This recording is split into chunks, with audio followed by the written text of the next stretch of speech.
Le projet Xbox 83 et la Crique de l'Aube ont le plaisir de vous présenter dans le cadre du cycle arthurien Jacques Boulanger, le chevalier à la charrette, à Madame Jérôme Tarot. Chapitre 20. Lorsque sa femme, épousée, lui avouera qu'elle avait laissé partir Lancelot, pour un peu, il l'eût tué. Il s'empressa d'avertir Méléagant, par prudence. Et celui-ci, ce traître que le mauvais feu harde, il jura qu'il saurait enfermer Lancelot en un lieu d'où il ne sortirait point sans congé.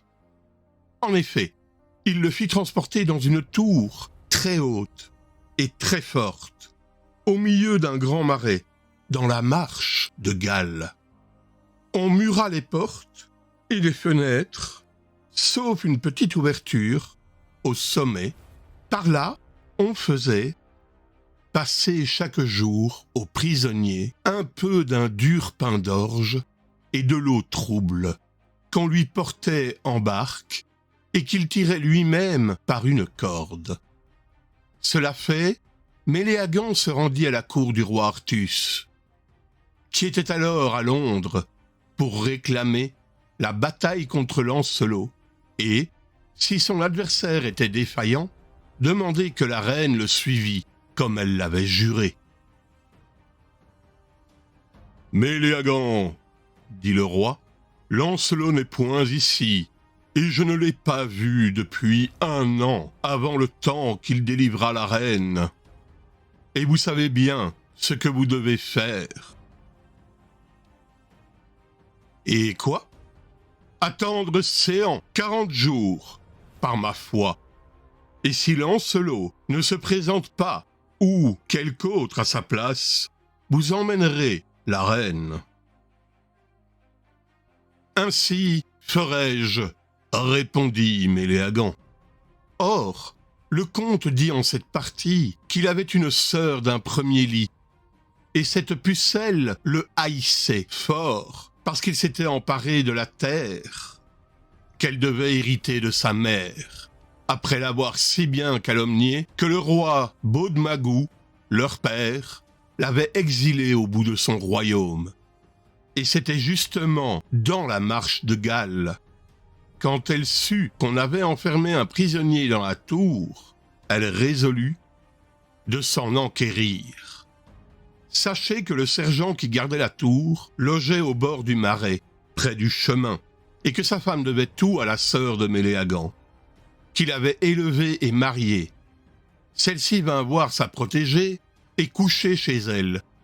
Puis, la nuit, quand tout fut endormi, elle monta dans la barque avec 2 de ses pucelles et vogua jusqu'au pied de la tour, où elle découvrit le paneret par lequel on envoyait les vivres.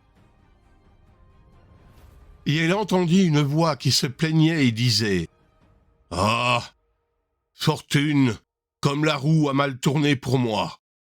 Les vilains disent bien vrai quand ils assurent qu'on a peine à trouver un ami. Ah, messire Gauvin, si vous étiez en prison, comme je suis depuis 1 an, il n'y aurait tour ni forteresse au monde que je ne conquisse jusqu'à ce que je vous eusse trouvé. Et vous, Madame la Reine, dont tout bien m'est venu, ce n'est pas tant pour moi que pour vous que je regrette de mourir ici, car je sais bien que vous aurez grand-peine quand vous apprendrez ma mort. » Ainsi gémissait le prisonnier, et la demoiselle devina que c'était Lancelot. Elle heurta le paneret, et lui, qui s'en aperçut, il vint à la fenêtre, et tendit le cou. « Je suis une amie, dit-elle, triste de votre chagrin, et je me suis mise en aventure de mort pour vous délivrer. » Elle retourna doucement à la maison, d'où elle rapporta un pic et une grosse corde qu'elle lia à celle où pendait le paneret.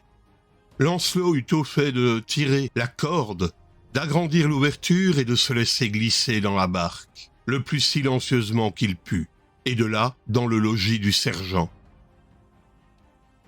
La demoiselle le fit coucher dans la chambre voisine de la sienne, et le lendemain, au jour, elle l'habilla de l'une de ses robes, après quoi elle l'emmena sur un de ses palefrois, au milieu de ses pucelles, à la vue des gardiens qui ne le reconnurent pas. Et sachez bien qu'une fois sorti de la tour, pour tout l'or du monde, Lancelot n'y fut pas rentré. Mais le conte retourne maintenant à Méléagant.